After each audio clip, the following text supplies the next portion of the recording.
आइए अगले सवाल पे चलते हैं।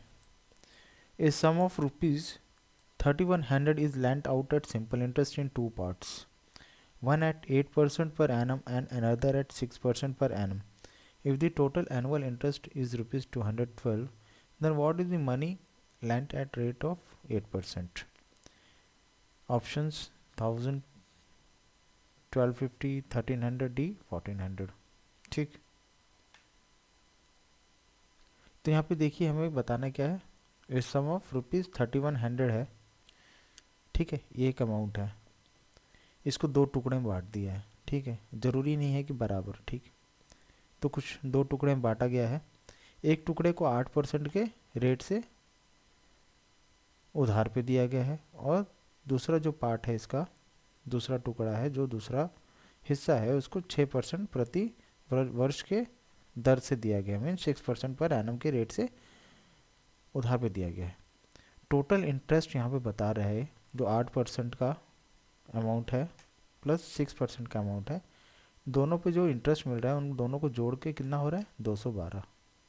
हमें ये बताना है जो 8% पे इंटरेस्ट था, इसका जो एक हिस्सा जो 8% पे था, जो 3100 का एक हिस्सा है जो 8% के दर से दिया गया था, वो कितना था, ठीक है। 8% के रेट पे कितना अमाउंट दिया गया है कुल मिला के।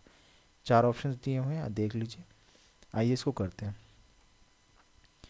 ठीक है। ऐसे क्वेश्चन में जब भी बोलता है कि दो पार्ट करने हैं, तो आप एक पार्ट को मान लीजिए कुछ भी, ठीक है, पी मान लीजिए, कोई भी वेरिएबल मान सकते हैं, ठीक है। तो मैं हमेशा पी मानता हूँ कि प्रिंसिपल अमाउंट हमेशा सिंपल इंटरेस्ट में यूज़ होता है, तो मैं पी मान लेता हूँ। दूसरा अमाउंट क्या हो जाएगा, एक अमाउंट 3100 का पी है, तो दूसरा अमाउंट क्या मान लेंगे, 3100 माइनस पी, क्योंकि आपको एक तरह से दोनों का जोड़ जो है पी प्लस 3100 माइनस पी जोड़ के ये दोनों पार्ट कितना 3100 ही बनने चाहिए, है ना। तो एक लॉजिक ये होता है कि एक पी मान लिया, एक माइनस पी, है ना, 3100 माइनस पी। तो आइए हम अब इसको आगे बढ़ते हैं। तो इसमें क्या बोला, सिंपल इंटरेस्ट ऑन एक part plus simple interest on two. Mean simple interest जो है पी अमाउंट है, जो एक पार्ट 8% की दर से, प्लस सिंपल इंटरेस्ट इस पार्ट पे 3100 माइनस पी पे 6% की दर से, बराबर कितना है, 212 के बराबर हो रहा है। तो आइए हम इसको आगे बढ़ते हैं। सिंपल इंटरेस्ट हमको पता है प्रिंसिपल रेट टाइम अपॉन 100 होता है, ठीक है। या तो प्रिंसिपल का आर टी परसेंटेज से उसको कह सकते हैं, परसेंटेज के टर्म्स में, कि अगर principal amount rate into time के प्रतिशत से बढ़ जाती है, रेट इंटू टाइम के प्रतिशत से, तो उसको हम सिंपल इंटरेस्ट कहते हैं, जो निकलता है उससे।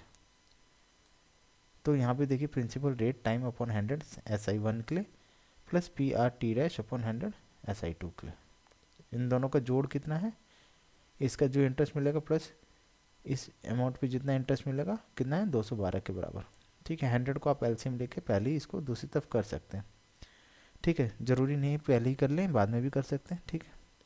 कभी कभी अमाउंट क्या होती है, प्रिंसिपल अमाउंट ऐसी होती है जो 100 से कैंसिल हो जाती है, तो आप इधर भी रख सकते हैं, ऐसी कोई बात नहीं है, ठीक है। तो यहाँ पे टाइम को मैं वैसे ही खारिज कर दे रहा हूँ, क्योंकि एक साल की बात हो रही है, तो T1 होता है, तो आर टी मिला के आर मान लीजिए कि वो T1 है, तो उसको हटा ही दीजिए, क्योंकि मल्टीप्लाई हो रहा है 1, तो 1 को आप पहले ही हटा सकते हैं। तो यहाँ पे देखिए पहला पार्ट हमें क्या है, P है, ठीक है।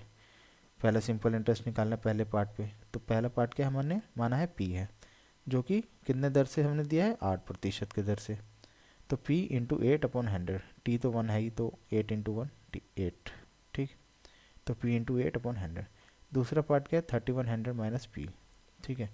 एक अमाउंट ये है, इंटू रेट क्या है हमारा दूसरे में, 6%, ठीक है। 6%/100 बराबर 212।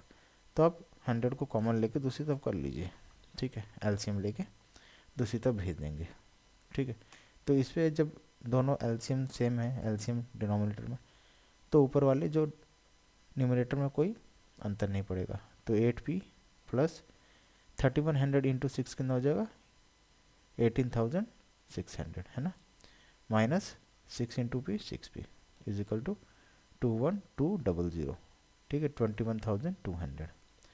अब इसको हम वेरिएबल वाले को सॉल्व कर लेते हैं। 8P माइनस 6P कितना हो जाएगा, 2P, और ये इस तरफ चला जाएगा अमाउंट 21200, इस तरफ चला जाएगा, माइनस 18,600 हो जाएगा, दूसरी तरफ जाके 18,600, तो कितना बचेगा, अंतर दोनों का 2600, 2100 200 में 21,200 माइनस 18,600, ठीक है। कितना बचा इस तरफ 2600, तो हमारा प्रिंसिपल अमाउंट कितना हो जाएगा 1300, ठीक है। 1300 हमारा प्रिंसिपल अमाउंट आ गया। हमें क्या बताना था, ठीक है। आप यहीं पे अगर आपका ऐसा आंसर आ जाता 1300 तो आपको एक बार क्रॉस चेक करना है कि आपने इसी अमाउंट को 8% की दर से इन्वेस्ट किया है ना। तो आपको देखना है कि प्रिंसिपल अमाउंट हमने क्या माना था, पी माना है एक पार्ट, जो कि 8% की दर से हमने कितना दिया है, पी अमाउंट वही दिया है ना। अगर आपको क्वेश्चन में दिया रहता है कि 6% के अमाउंट से अगर आपने जो कितना दर दिया है वो बताइए, यहाँ पे आपको अंत में पूछता 6% की दर से, तो आपको क्या अमाउंट बतानी थी 3100 माइनस 1300, ठीक है। 3100 माइनस 1300 वो आपका 6% होता, लेकिन हमें 8% के दर से बताना है, तो 1300 हमारा ऑप्शन सी आंसर है, ठीक है।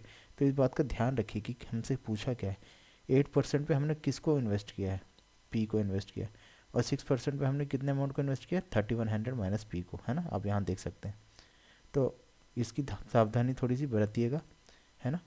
तो option B, sorry option C हमारा आंसर है। Thank you for watching.